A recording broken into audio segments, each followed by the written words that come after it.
días, El Salvador. Qué placer nuevamente volvernos a reencontrar en esta oportunidad para disfrutar lo mejor, el resumen de Al Punto con Sergio Méndez, un recorrido que hemos preparado para todos ustedes de los momentos más interesantes de esta semana, de los actores y los tópicos que han hecho noticia. Arrancamos. El día lunes nos acompañó Yancy Urbina, candidata y diputada, por supuesto, del partido FMLN, y Jamie Muñoz, candidata a la alcaldía por Santa Tecla. Con ellas conversamos sobre temas de coyuntura, de actualidad, aprobación del presupuesto general de la Nación, la falta de entrega del FODES por parte del Ejecutivo, entre otros temas. ¿Qué nos dijeron? Se lo compartimos.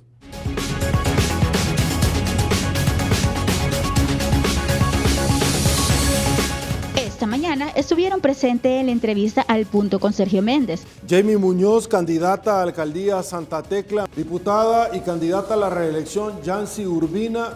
Desde nuestro grupo parlamentario que fuimos muy claros en explicar y plantear cuáles eran aquellos elementos que este presupuesto debería de contener, cuáles eran las reorientaciones que deberían de realizarse y aquellos aspectos en los que consideramos que los fondos públicos deben de utilizarse con eficiencia, con efectividad, pero que también deben ir asignados a las áreas que la población más lo necesita. El tema de publicidad, por ejemplo, es uno de los mecanismos que este gobierno también ha utilizado como premio castigo en relación a si se alinean o no los medios de comunicación a su agenda o a su planteamiento desde el gobierno. Y en ese ámbito nos parece muy atinado hoy que este presupuesto tenga una disminución sustantiva en el ámbito de la publicidad.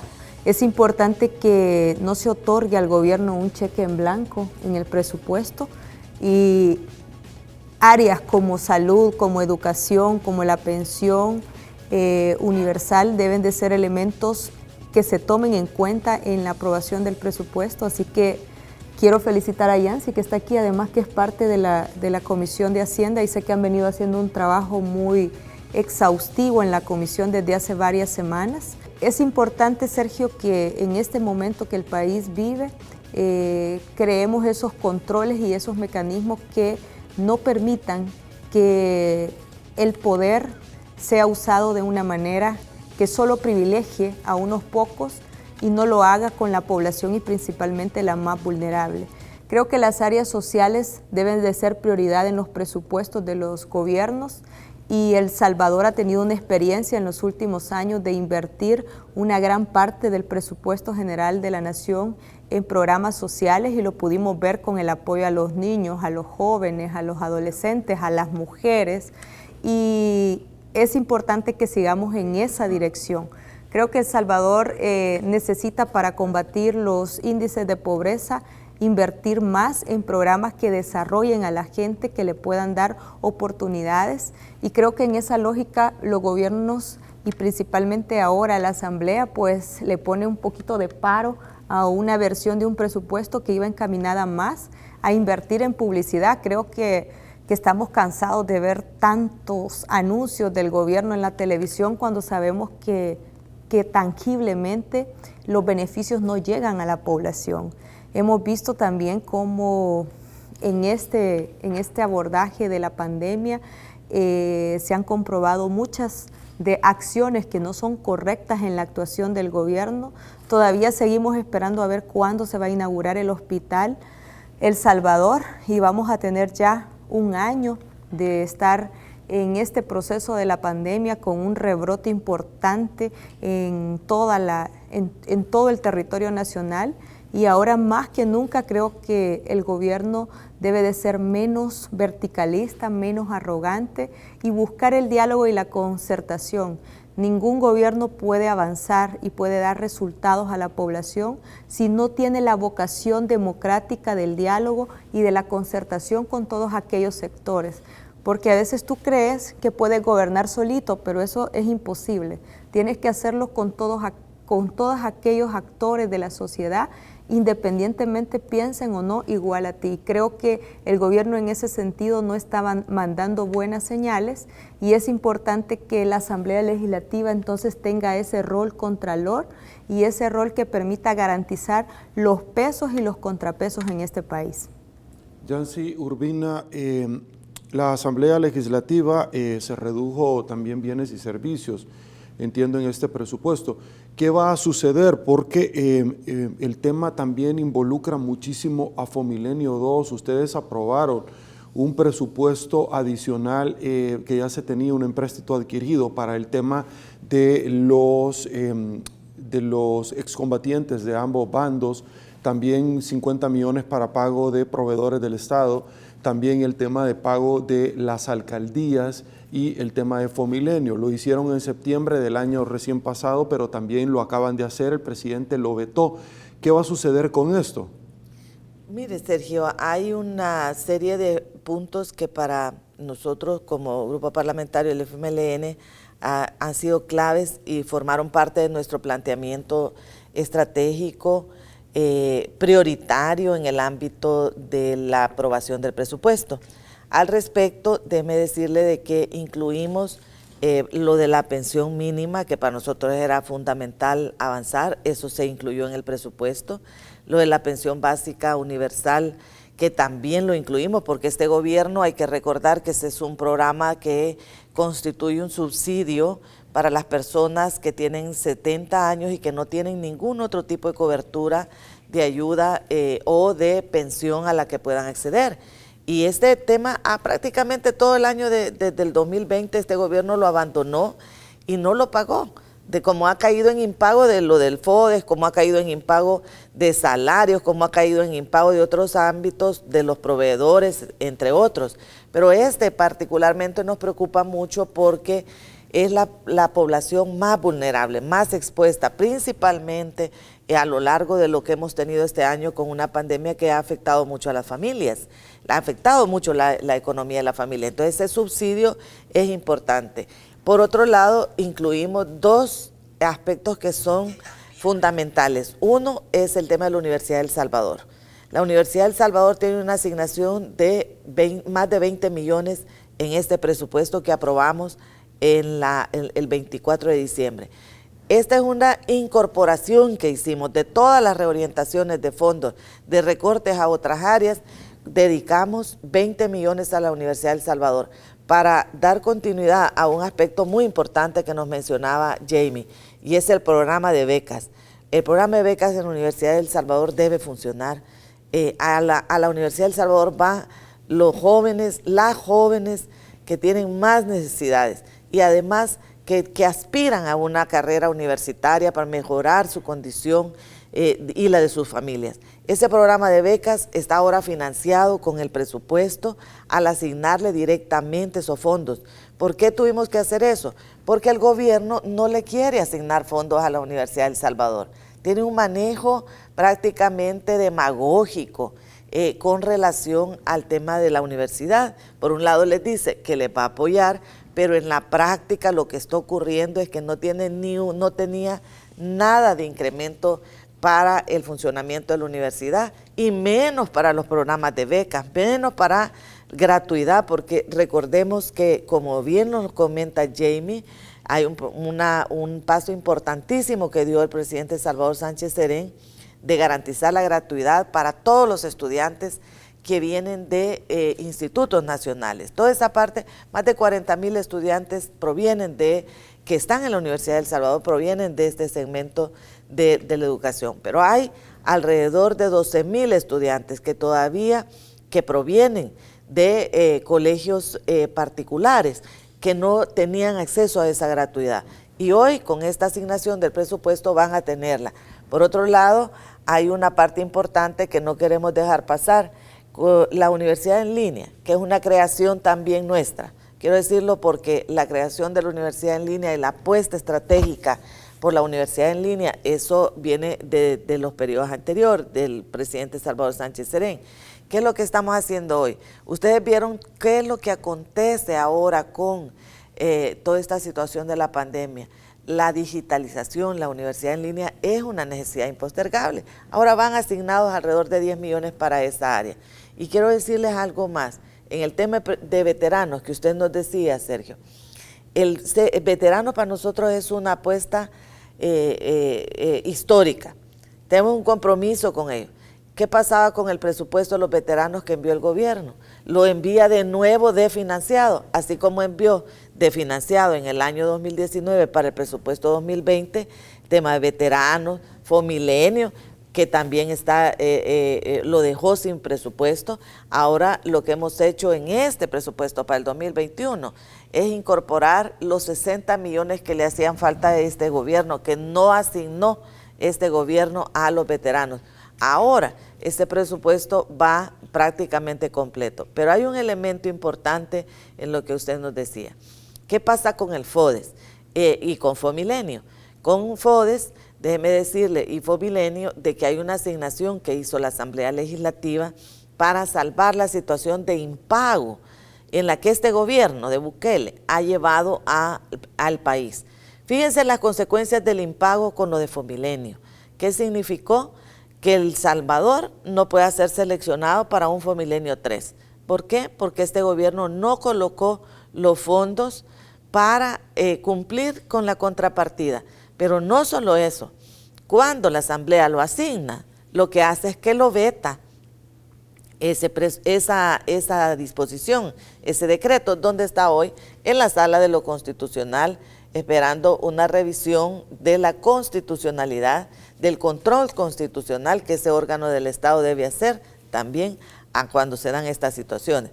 Es decir, hay 354 millones de dólares que están asignados para pagar 7 meses de FODES, que este gobierno ha prácticamente retenido, secuestrado de forma ilegal a los municipios, y lo ha tenido reteniéndolo y no haciendo ese pago para afectar, porque este gobierno lo que tiene es una agenda electoral, una campaña permanente. Siempre lo mejor en análisis político en Al Punto Matutino.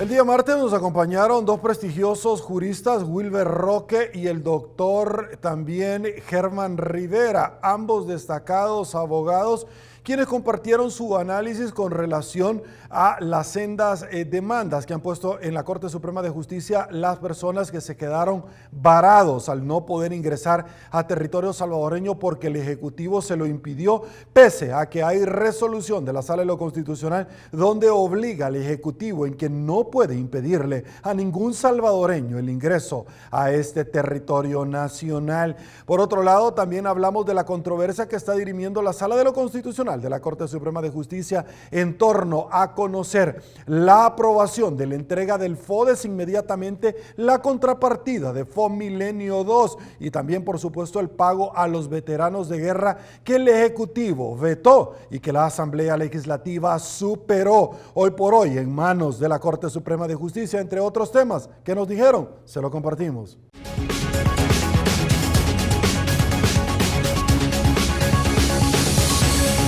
Esta mañana estuvieron presentes en la entrevista Al Punto con Sergio Méndez. Germán Rivera, destacado jurista, doctor Wilber Roque. El presupuesto general de la Nación se ha aprobado por la Asamblea Legislativa, es una ley, pero además está acompañada de una cantidad de otros instrumentos en virtud de los cuales se va complementando el financiamiento del presupuesto. Por un lado. Por otro, constitucionalmente, y la jurisprudencia también así lo ha señalado, no se puede vetar parcialmente un proyecto de ley. Eso hay que tenerlo claro. El veto en El Salvador no es parcial, se veta el proyecto en su totalidad.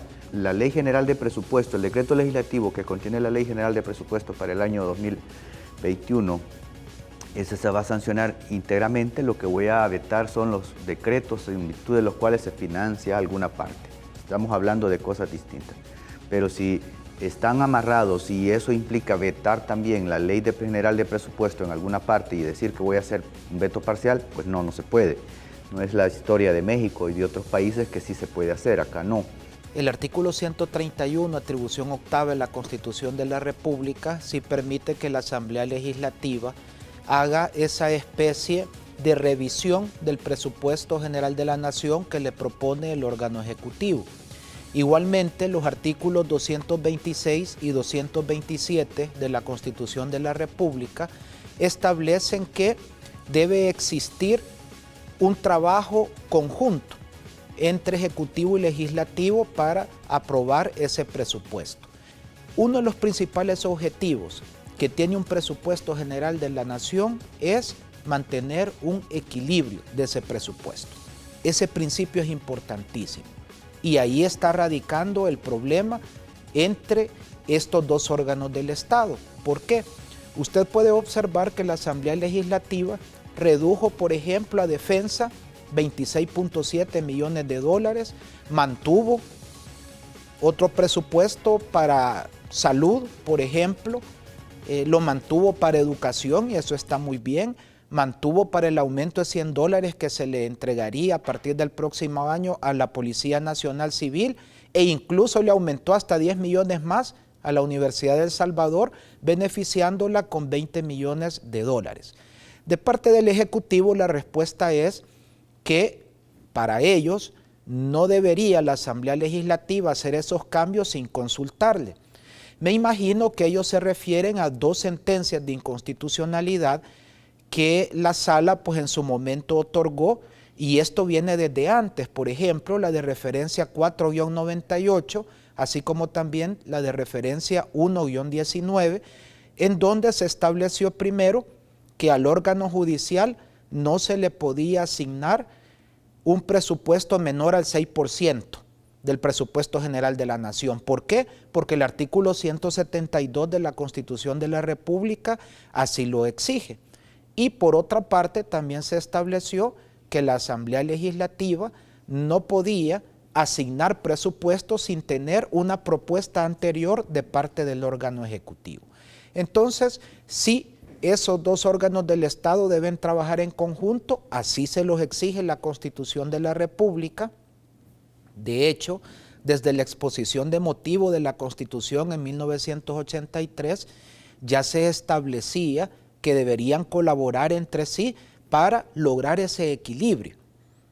Ese equilibrio presupuestario es el problema acá. Si nosotros venimos de un año irregular, con una pandemia a nivel mundial, pues eso tendría mucha influencia para ser un poco ahorrativos en ese presupuesto. Sin embargo, pues vemos que se ha practicado como que estuviéramos en una época normal, entre comillas, e incluso se ha aumentado 1.000 millones, Sergio.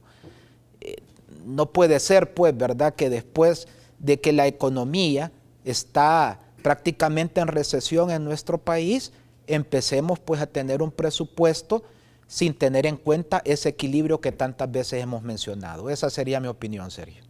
Listo. Está la controversia, doctor Rivera y doctor Roque, voy con ustedes. La Asamblea Legislativa aprobó el 27 de noviembre, jueves puntualmente, la contrapartida para, en el caso, un decreto que iba a Fomilenio, también iba el tema de los veteranos de guerra, el tema de las alcaldías, que la Corte de Cuentas de la República ya reveló luego que le cerraran la puerta para realizar sus auditorías en diferentes ministerios, en diferentes dependencias del Estado, que el gobierno tenía la plata para haberle pagado a los empleados de la Asamblea Legislativa, de la Corte y Fomilenio y el tema de las alcaldías, y no lo hizo. El presidente de la República, luego de esta aprobación, el 30, vetó prácticamente esta posibilidad, sin embargo fue superado con los votos de la Asamblea Legislativa y está en la Sala de lo Constitucional, quien ya admitió. ¿Qué podemos esperar para que la población salvadoreña pueda entender lo que se viene y particularmente doctores, porque los fondos de las alcaldías de FODES no son reembolsables? Es decir, si no se ejecutan en diciembre, ya no es posible que esto sigan. Sin embargo, si hay una resolución de la Sala de lo Constitucional, sí se le tienen que entregar para pagarle a proveedores obligaciones contraídas con antelación las 262 municipalidades del país. Doctor Rivera, inicio con usted, su opinión. Veamos, efectivamente cuando uno analiza el tema de, quizás de Fomilenio, pero porque el decreto este último que se emite el 27 de noviembre comprendía otras áreas, lo que uno advierte primero es quizás una deficiencia en la primera normativa que emite la Asamblea Legislativa, en el que le autorizó los primeros 50 millones al Ejecutivo, que luego dijo que se los había gastado. Lo que sucede es que aparentemente no se determinó de manera muy precisa en este decreto, que en este momento no recuerdo el número, que estaba destinado específicamente para Fomilenio. Hay luego una segunda aprobación, que es el 27 de noviembre, y ahí ya se dice específicamente que es para Fomilenio. Ese dinero, como originalmente se distribuyó en otras áreas, porque aparentemente el decreto no era preciso, que era para Fomilenio, entonces se dice, mire, se les está destinando doble fondo. La Asamblea dice, mire, yo ya les había asignado este dinero. Cuando el presidente lo veta, no veta en sí porque el dinero sea para Fomilenio, se veta porque hay otras asignaciones que no avala, no está de acuerdo.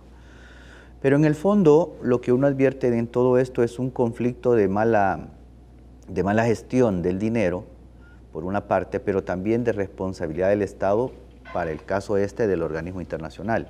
Y aquí quizás es donde me quiero enfocar, porque más allá del conflicto interno entre el Ejecutivo y el Legislativo, el que está quedando mal es el Estado con la Corporación de Retos del Milenio.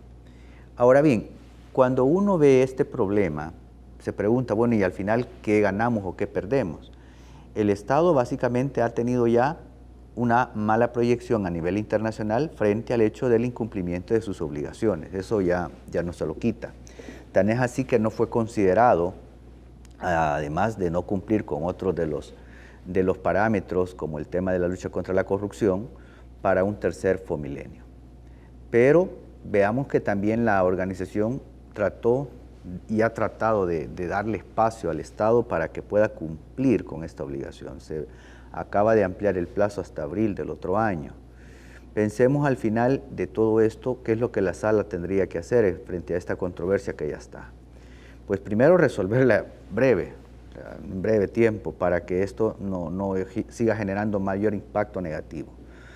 Y luego, con el tema del FODES, efectivamente, estamos hablando de una cantidad de dinero que correspondería al presupuesto 2020, en el sentido de que esas son asignaciones 2020.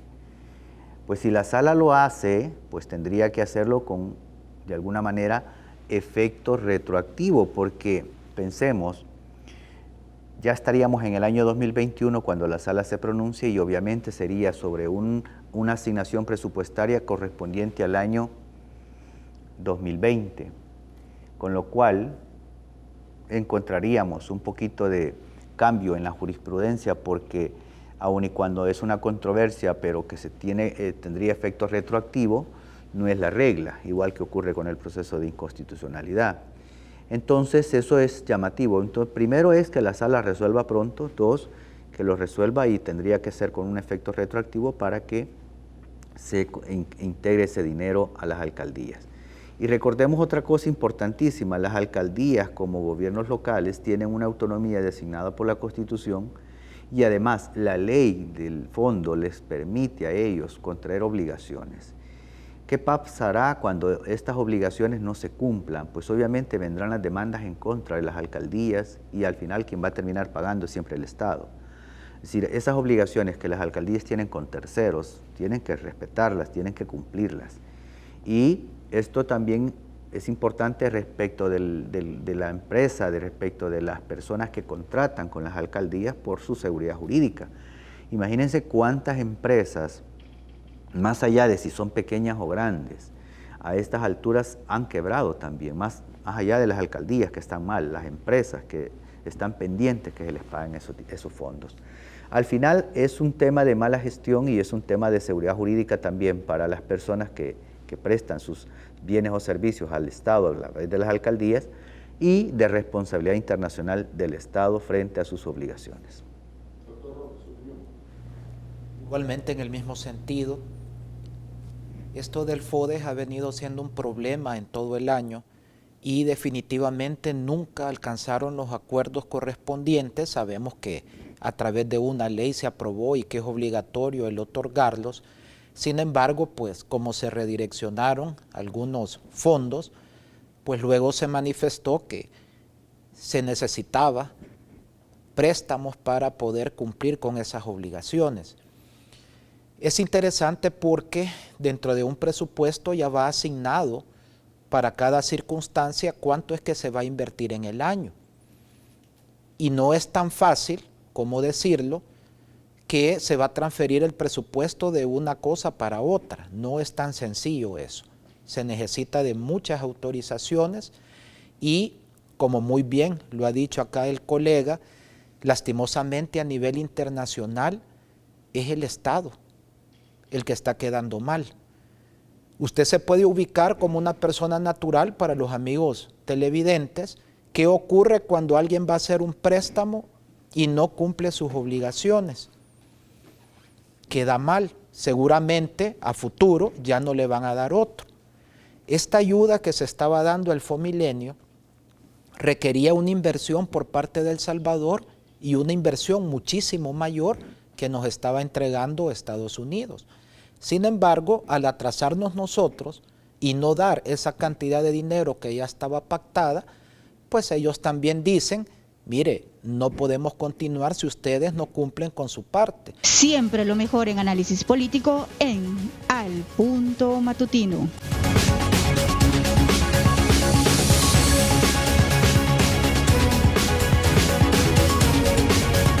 Así arribamos al día miércoles, donde estuvieron abogados como Manuel Carranza, Jaime Ramírez y Ulises de Dios Guzmán, quienes abordamos el tema de la masacre en Mozote, de los acuerdos de paz, pero también del presupuesto general de la Nación, falta de entrega del FODES a las alcaldías por parte del Ejecutivo, pese a que la Corte de Cuentas de la República ha establecido que en las arcas del Estado está la plata de las alcaldías. ¿Qué nos dijeron? Se lo compartimos.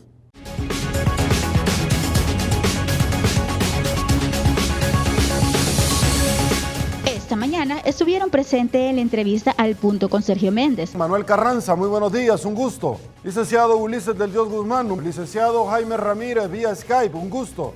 El gane del presidente Biden y la orientación de la política que él lleva, pues y desde ya creo que está influyendo incluso en la presidencia actual del señor Donald Trump. Me parece de que ya hay señales claras. Una señal es el golpe de habernos excluido de la posibilidad de participar en el tercer milenio, en los fondos del tercer milenio. Eso es una cosa. Y este otro, que es un mensaje directo a la Fuerza Armada y a los ataques al Estado de Derecho. Han visto el deterioro del Estado de Derecho y eso lleva consigo también el deterioro de la institucionalidad republicana, que tiene que ver con división, equilibrio de poderes, por el abuso que tiene el presidente de no respetar la Constitución, resoluciones judiciales, y no solamente eso, sino que estar reconcentrando el poder. Yo creo, Sergio, que este es un mensaje muy claro y esperemos de que el gobierno de El Salvador lo entienda. Si nosotros revisamos, vemos los antecedentes, una de las congresistas que inició esta iniciativa, para la redundancia, fue una de las congresistas a la que el presidente en su momento, por decirlo de otra forma, mangoneó al decir que era un grupito de congresistas que se estaban refiriendo a El Salvador o que estaban molestando a su gestión como gobierno, al pedir democracia, al pedir libertad de prensa, al pedir que no hubiera autoritarismo, y ahora vemos las consecuencias. Entonces yo creo que eso es sumamente importante y espero que el gobierno lo entienda, que todas sus acciones van a tener sus consecuencias. Lastimosamente, esas acciones que tomó el presidente en su momento de llamar o no tomar la importancia o la relevancia a las cartas que enviaron los congresistas a El Salvador, pidiendo la libertad de prensa, pidiendo la democracia, pidiendo que no hubiera autoritarismo, nos están pasando la factura. Entonces espero de que esto sirva como lección de que no se puede ver de menos a nadie, y sobre todo a Estados Unidos, que ha sido un aliado eterno de El Salvador. Nos damos cuenta que ha venido una constante de querer soslayar la Constitución, la separación de poderes, el uso arbitrario y abusivo de la Policía Nacional Civil y de las Fuerzas Armadas. Han venido a debilitar la joven democracia que nosotros tenemos, digamos, y que desde los acuerdos de paz, que dicho sea de paso, el presidente dice que han sido completamente mentiras los acuerdos de paz, desde ahí se constituye, digamos, una república nueva, dado que se hicieron una gran cantidad de reformas constitucionales. Dentro de ellas se extrapoló los derechos individuales y sociales de los seres humanos. ¿Por qué ha dicho Estados Unidos? Bueno, señores, miren, aquí lo que sucede es que se ha estado mal utilizando las Fuerzas Armadas, y en ese sentido nosotros no vamos a estar financiando, como Estados Unidos, una operación de un país que no está respetando la democracia ni la constitución de su país. En ese sentido, Estados Unidos ha hecho muy bien, pero ojo, esto es producto del cambio de una administración a otra. Pero ojo, quien está firmando ese decreto ejecutivo es el presidente saliente, que dicho sea de paso, es el que más, digamos, en alguna medida apoyó, si se puede decir, al presidente de El Salvador, endosando todo su apoyo con el señor embajador de El Salvador. Entonces, en este sentido tenemos que hacer ese análisis bien claro. Ahora, recordemos que el presidente ha venido en alguna medida manejando sus cartas políticas y coqueteando no solamente con lo que está ocurriendo recibiendo Estados Unidos, sino que también lo ha hecho con China. Yo escribí hace aproximadamente unos 4 meses atrás un Twitter que decía que habían dos grandes economías en el mundo que estaban pujando por adquirir la deuda pública de El Salvador. Uno de ellos era China y el otro es la parte de los países árabes, con preferencia con el Estado Islámico.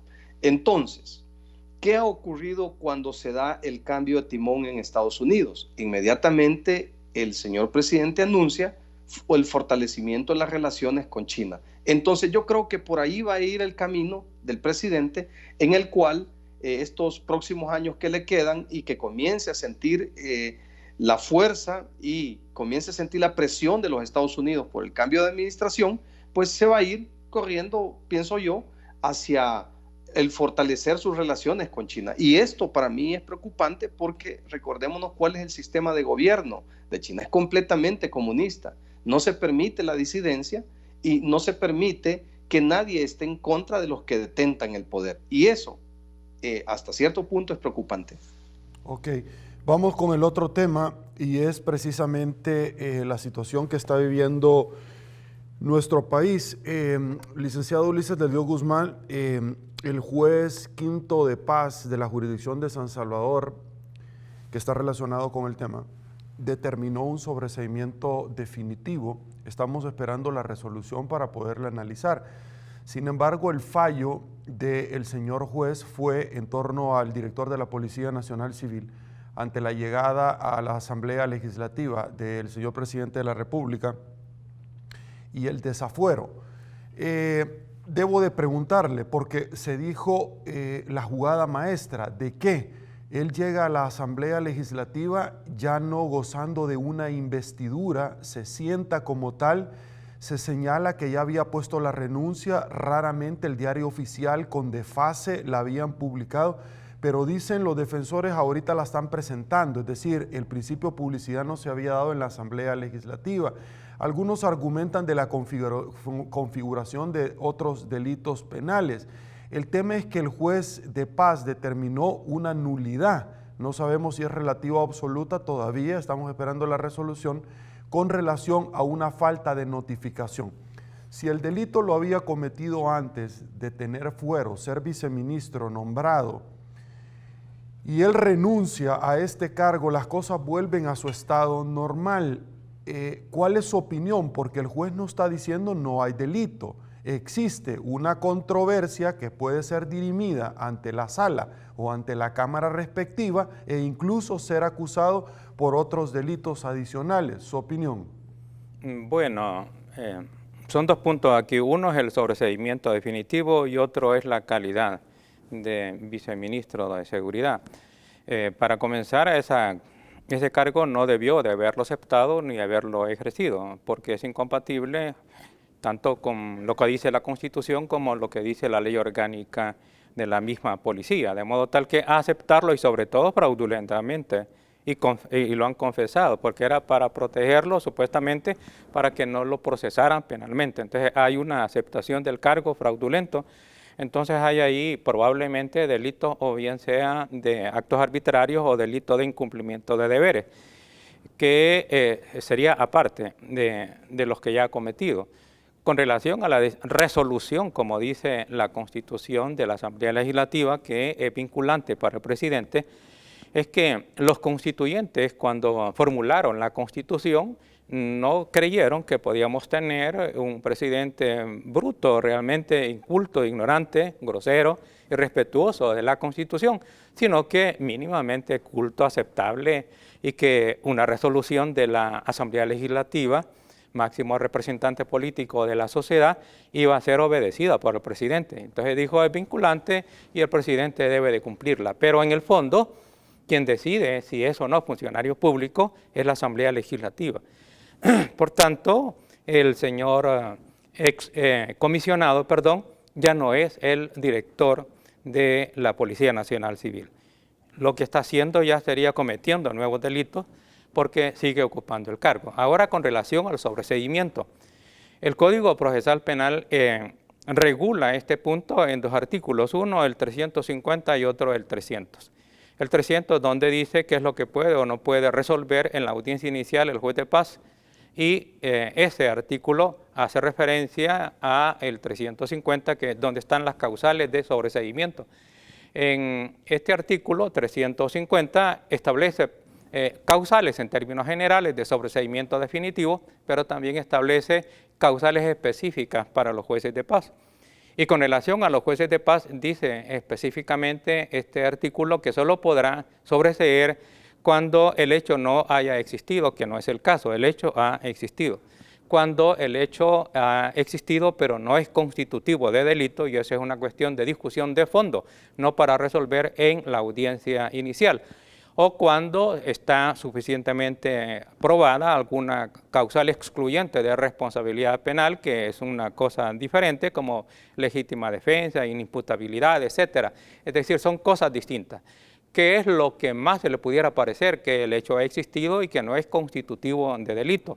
Pero, repito, eso que sea o no sea constitutivo de delito es la cuestión de fondo que no puede dirimirse en la audiencia inicial, que solamente pudo haber dado lugar a un sobreseimiento provisional, pero le es prohibido a los jueces de paz decretar sobreseimiento provisional. Y ahora, con relación a la fundamentación, al menos desde afuera, porque como uno no conoce realmente el expediente, puede cometer ahí errores por desconocimientos o inexactitudes, pero lo que se conoce a través de los medios de comunicación es que, porque supuestamente cuando citaron al ministro de la Defensa, no le hicieron la prevención. Es decir, son procedimientos previos a la orden que le dio la Asamblea Legislativa al director de llevar por apremio al ministro de Hacienda.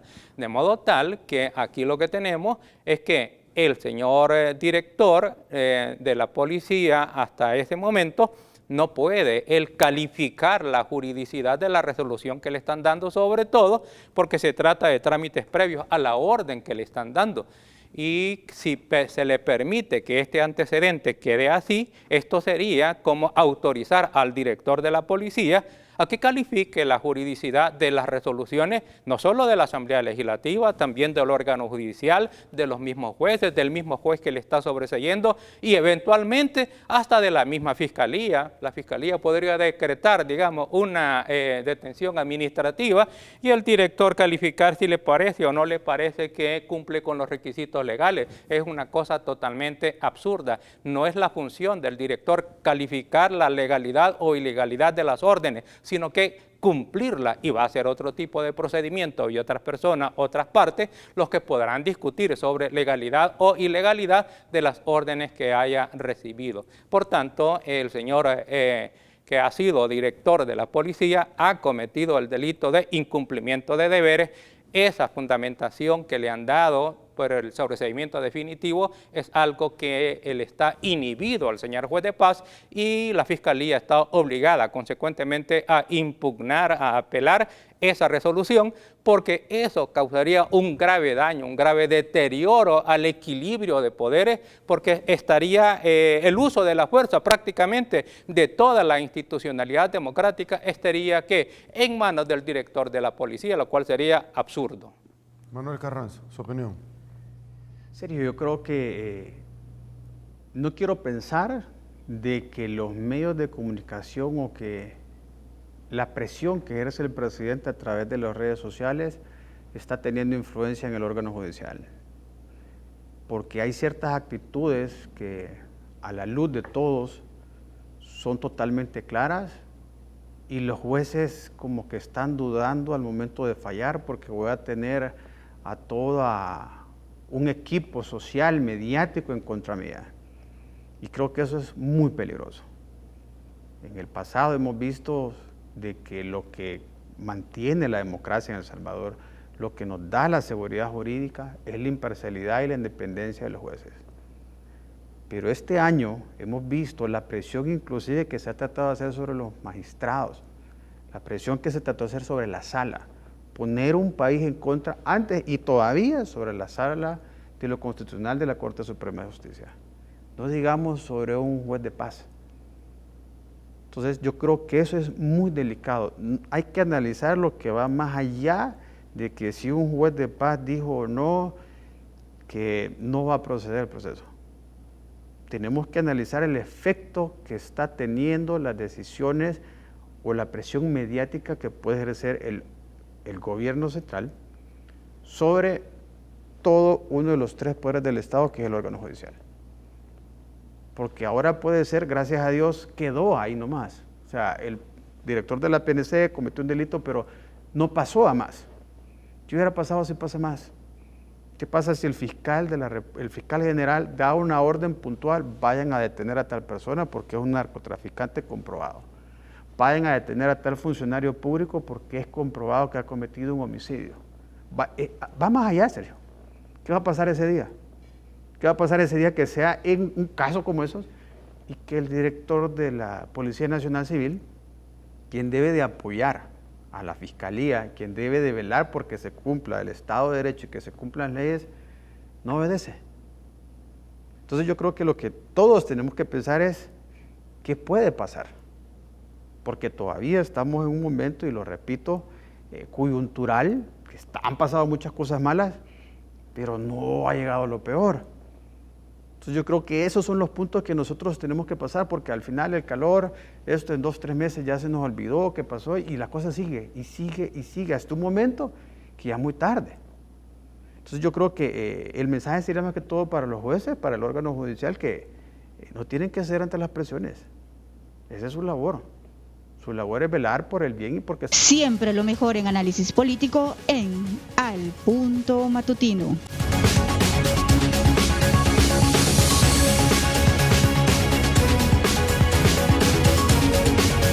Así arribamos al día jueves, en Mañana de Jueves de Análisis, donde estuvo con nosotros la licenciada Julia Belén Martínez, Luisa Moncada y Carmen Rodríguez abordando la sanción del gobierno de los Estados Unidos al gobierno de El Salvador y países del Triángulo Norte en no dar más financiamiento para el ejército salvadoreño mientras no se respeten los derechos humanos, violaciones a los derechos constitucionales, el Estado de Derecho, la separación separación de poderes, entre otros temas. ¿Qué nos dijeron? Se lo compartimos.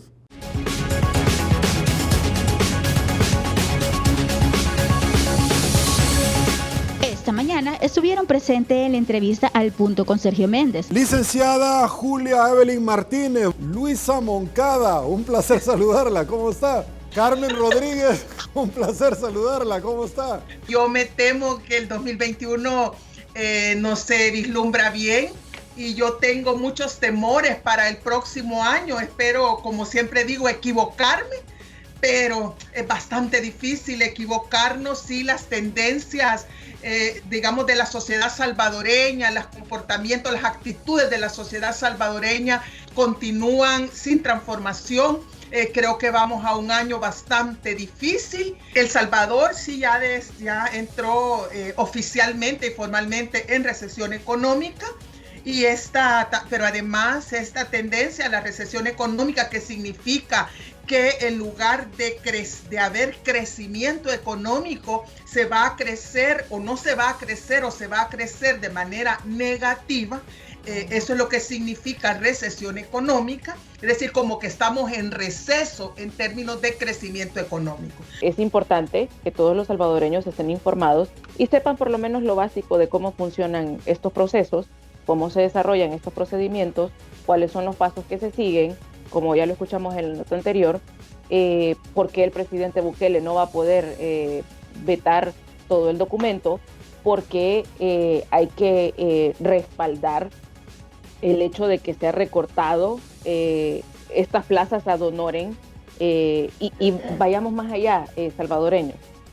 Plazas ad honorem, pero debajo de la mesa tenían un salario designado en algunos casos de más de $6,000. Entonces esto no es trabajar ad honorem. Yo veo esta situación del presupuesto con tres características. La primera, lo veo con asombro, con preocupación y también lo veo de manera conformista.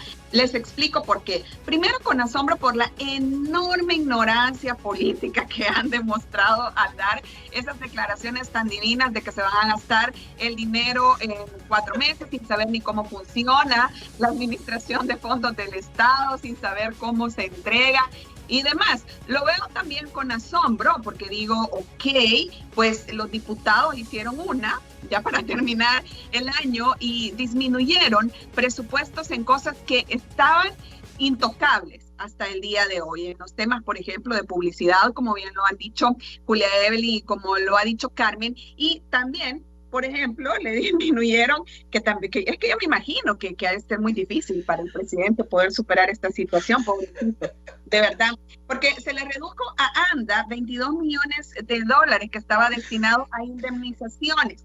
Se le redujo a la Presidencia de la República también una fuerte cantidad de dinero que sería usado en publicidad, a CEPA, a la Lotería Nacional de Beneficencia y a CIFCO, que ya no existe. O sea, ya ven como cuando usted lee va a mantener ampliamente su capacidad de sorpresa. O sea, el ministro de Hacienda está haciendo presupuesto para CIFCO cuando CIFCO ya no existe. Es un hospital. O sea, ya no existe y todavía no sabemos, por cierto, le sigue pagando o no se le sigue pagando al director del Centro de Convenciones, que como no es médico, pues debería de haber quedado desempleado, ¿no? Pero es que son las cosas que a uno le sorprende cuando uno lee. Primero, pero también lo veo con preocupación. ¿Por qué lo veo con preocupación? Porque lo que ha hablado Carmen, lo que ha hablado Julia Evelyn, está fácilmente, o lo podemos fácilmente enmarcar, y a mí me encanta traérselos cada vez que puedo, aquí nuevamente a la mesa, con el decálogo del populismo de Enrique Krause. Ahí se los voy a dejar. Mire, busque en internet y usted va a saber de lo que estoy hablando. Son 10 características que tienen los populistas con ansias de convertirse en reycitos, en emperadores, de que los anden soplando con palmas y le den uvas en la boca. Pues eso es el decálogo del populismo. Y en uno de los lugares dice, bueno, se apodera de la palabra, fabrica la verdad, es erario, el erario público es su patrimonio privado, él lo usa como quiere, se pasa por donde no le da el sol, absolutamente todas las leyes, todos los procedimientos, y además de eso, él reparte La riqueza no es el Estado, hermano, no son sus impuestos, hermanos salvadoreños, no. La bolsita dice aquí le manda el presidente cuando realmente son sus impuestos lo que lo están pagando. Entonces, usted mira en esta situación que deberíamos de estar preocupados. Y ya con esto cierro. Por último, lo veo con gran resignación, porque mire, si después de que el presidente le dijo que lo que normalmente un gobierno se gastaría en un año, y no en cualquier año, porque que el 2021 no va a ser cualquier año para El Salvador, va a ser un año en el que, según los especialistas, no vamos a crecer, vamos a decrecer. Es decir, vamos a estar en -8. Vamos a ser uno de los países de Latinoamérica más, miren, en el tema de finanzas, y el peor país de Centroamérica. Entonces, si en un año tan particular como este, el presidente le dice a usted en su cara, en televisión, si usted no vio la televisión, también se lo dijo en Twitter. Vea, si no lo oyó ni en la televisión ni lo leyó en Twitter, pues yo se lo recuerdo. El presidente dijo claramente que se iba a gastar el dinero de un año en 4 meses. Entonces, si usted aún así considera que se debe de votar para darle la mayoría legislativa al partido Nuevas Ideas en la Asamblea para que se gaste el dinero de un año en 4 meses y después vaya a ver cómo endeuda al país, porque es que yo sé que es astral, pero también sé que con la ficha del ministro de Hacienda que tenemos, pues todo es posible, ¿no? O sea, yo ya no partido, aunque no pueda, aunque no pueda, porque el dinero tiene que irle cayendo, lo que sea, ¿me entiendes? Pero yo sé, pues, pero ya, el punto es que si ya se lo dijo en la cara, eso está como los seguidores de aquel pastor que le decía que robaba pero poquito y usted le seguía dando el diezmo. Entonces, si usted aún así quiere votar por el partido, pues yo, como ciudadana, me resigno, porque ya qué hacemos. Yo, si me permite, yo quiero complementar lo que dice Luisa, ¿no? Es que sí, pues ellos pueden pensar en la máxima astralidad, ¿verdad? Y tener todo un esquema de a lo mejor de sobreendeudamiento o de sobregiro de las finanzas públicas para hacer eso, pero eso tiene un límite. Eso no lo pueden hacer, porque yo creo que el gobierno va a comenzar, más bien la economía salvadoreña va a comenzar el próximo año de manera lenta, con una gran lentitud de los meses de lo que es enero y de los meses de febrero, no solamente por el efecto que siempre tienen es el crecimiento económico y la actividad económica durante los primeros meses del año, sino que también por la incertidumbre que siempre generan los procesos electorales y en los periodos preelectorales, donde no se hacen nuevas inversiones, donde no se hacen nuevas contrataciones, donde la gente está como siempre a la expectativa de que mejor hay que guardar lo poquito que tenemos, ¿verdad? Para ver cómo se va desarrollando las elecciones. Entonces, en eso la recaudación no se va a recuperar, ni tampoco las exportaciones. Y a no ser que venga un gran flujo, pero un gran flujo de remesas o de, no sé, de ayuda internacional, de cooperación internacional, ¿no? Que Estados Unidos de pronto decida, ¿verdad? Que no, en lugar de recortarle la ayuda a El Salvador, se la va a incrementar, salvo que suceda una de esas cuestiones milagrosas, pero no hay dinero para gastarse ese presupuesto de 12 meses en 4 meses. Eso es una gran mentira. Y yo aprovecho para hacer un llamado a la ciudadanía crítica y responsable, ¿verdad? Para que se manifieste y defienda este presupuesto que se ha aprobado por parte de la Asamblea Legislativa. Yo esperaría, por ejemplo, que los empleados, los sindicatos de la Corte Suprema de Justicia, en lugar de estar apoyando al presidente Bukele, que había mandado un presupuesto que estaba desfinanciado para la Corte Suprema de Justicia, ahora salgan a la calle o lo hagan a través de Twitter, no sé, como quieran, en Facebook, que se manifiesten por este presupuesto que ahora sí respeta el 6% que le corresponde a la Corte Suprema de Justicia. Hago un llamado también a las personas que están pensionadas y que hasta ahora han recibido la pensión mínima de $207 y que con este refuerzo presupuestario aprobado por la Asamblea Legislativa en contra del presidente Bukele, en contra de lo que el presidente Bukele, porque él no lo había puesto, que salgan también a apoyar a la Asamblea Legislativa y que le reclamen al presidente Bukele que no vaya a vetar estos fondos a los empleados municipales, a las asociaciones de desarrollo comunitario que se llaman las ADESCOS en las municipalidades, para que entreguen los fondos del FODES y que no los vaya a vetar.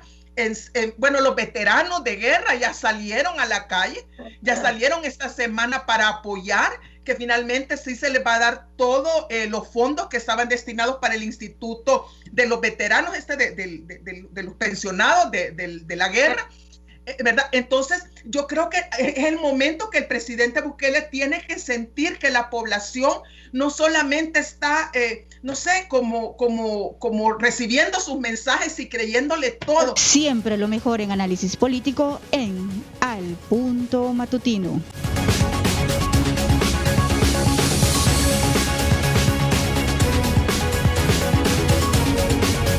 Llegamos precisamente al día viernes, donde le presentamos lo mejor de este viaje, de lo que hemos vivido y por supuesto de lo que usted vio y de lo que no vio en los momentos más apasionantes a lo largo y ancho de esta semana. Soy Sergio Méndez, llegamos al final. Esperamos que haya sido de su completo agrado. Los esperamos el próximo lunes 4 y por supuesto un programa más que especial porque abrimos el año nuevo 2021 que en el nombre de Dios traerá muchas bendiciones para las familias salvadoreñas. Así están las cosas hoy por hoy en nuestro país. Antes de finalizar, quiero hacerle el atento llamado a todos ustedes para que nos ayuden a una madre salvadoreña que está pasando hoy por una prueba muy, pero muy importante. Póngame imágenes precisamente a la población salvadoreña para que puedan colaborar de esta ayuda que les estamos solicitando para esta niña del Hospital Benjamín Blum,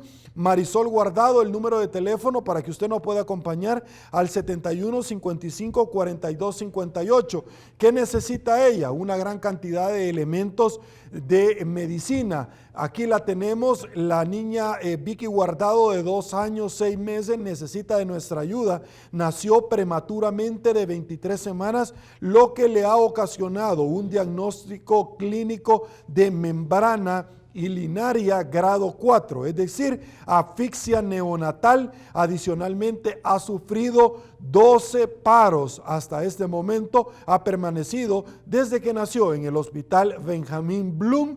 Ya le dieron el alta, está en su casa con máquinas para que ella siga viviendo. ¿Qué necesita? Estas medicinas, pero también leche Isomil 2, aproximadamente 4 latas mensuales, Pamper, pesa 26 libras, crema protectora para pañalitis, toallas húmedas, medicamentos, entre otras cosas. Dios se lo va a agradecer. Soy Sergio Méndez, así están las cosas hoy por hoy en nuestro país. Si le gustó el resumen de la entrevista, comente el resto de su vida. Será hasta una nueva oportunidad y una vez más que el Señor nos bendiga a todos.